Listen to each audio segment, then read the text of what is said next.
like to start off with like a little activity for you guys. I'm going to ask you to close your eyes, and I'm going to ask you to leave your eyes open.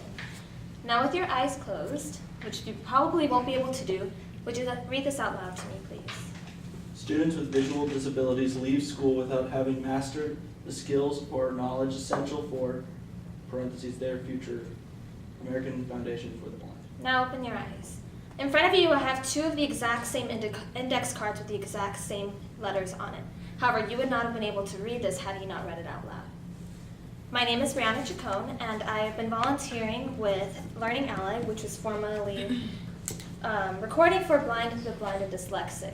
I've been with them for about 4 years now, and I've been volunteering there, and I understand that you guys are looking for volunteer experiences too, knowing that you guys are St. Edward students, trying to get involved in your community. So to talk a little bit about Learning Ally, I'd like to cover what it is, what are the benefits of it, what are some of the new and old learning ways, and I'm going to compare the two in order so you guys can see what I'm talking about. Now, if you guys have any questions or anything, I'd like that you guys hold them to the end, please. So, according to Learning Ally's website, they were founded in 1948, and they're the largest provider of audio textbooks. And also, quote unquote, their mission is to promote personal achievement when access and reading are barriers by learning by advancing the use of accessible and effective educational services. They want to make reading accessible for all. So children and even adults with learning disabilities, this is by visual disabilities, dyslexia, and being blind, they can learn. They have Braille, and they also have one-on-one talking with somebody who's trained, except for that person has to come out and they have to talk to them one-on-one. They have to take time out of their day and move at the pace with that person. With Braille, they do the same. They're also moving along the pace of like they have to do it on their own and go back and kind of, if they miss something, they have to review it themselves. It's just a much longer process. So how can this be innovative? How can we change this up? Audiobooks. Audiobooks enable the person with visual disabilities to be able to read at their own pace. They be able to do things visually on their own. They get to hear it. So if they're going to do these things on their own, they can now have their own individual learning experience, just as we all do, even though we don't have visual disabilities, when we are fortunate enough. So these students who have visual disabilities are already 1 sense behind everybody that's an average student, from kinder through 12th grade. So, most learning actually happens visually, and that's according to the National Dissemination Center for Children with Disabilities. So Learning Ally is actually the answer to their education. So if you guys can look at your handout, I have on there that on the far left you're going to see something that says state distribution. This is the distribution of students with visual disabilities amongst the states. Texas is highlighted underneath there because we are inhabitants of Texas, and it's second to the most leading state with the most visual disabilities. So what does that mean? If we have a state with second to the most visual disabilities, we need more resources out there for the students. So how do we get those resources more so out there? We have to make more audiobooks provided, and in order to do so, we need more volunteers to do that.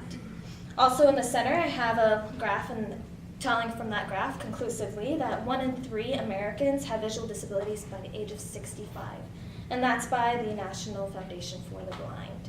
And I also have a personal account from a volunteer. Her name is Jane Seaman. She's been a volunteer for 45 years, and there's a little quote there if you guys wanted to read that to yourselves. It's available to you. There are a few more statistics and such at the very bottom for you guys to take back, and you guys can look at those as you'd like to.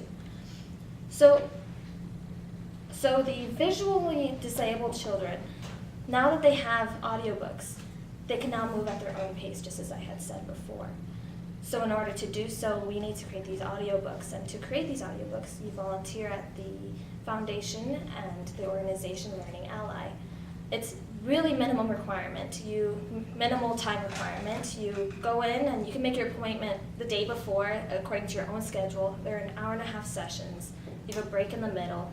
It's not a large time requirement. It's literally probably as much as you would spend watching 2 of your favorite TV shows in a row on Netflix. So then you go in there, and then you can either be a recorder, the director, and the first few sessions you'll probably be a trainee, looking at how they do it. They have quite a few recording booths, and on these recording booths they have somebody inside who's recording the person on the outside. Is directing, looking at volume and such, and just looking at the different aspects of how they're going to compile this audiobook together. Really easy program that they use. Anybody can do it. I was doing it next to somebody who was 30 years old, and another time next to somebody who's 65, when they make jokes that how people who are older don't know how to use technology. It's very easy to do. Very brief process, and also it's a large benefit to yourself. What are you going to get out of this? You get your own education out of it also. One day I was reading the geography of India, and then the next day I was reading about construction sites and how a building is put together. Never did I ever think I would know anything about the other, one or the other. Just very, very diverse. So with that, you get to benefit in yourself as well as you're benefiting someone else's education, somebody else for the long term. It's not just a simple meal that you're putting together for the short term. I understand that's good for community service and that's good to do with volunteering, but it's for a short amount of time.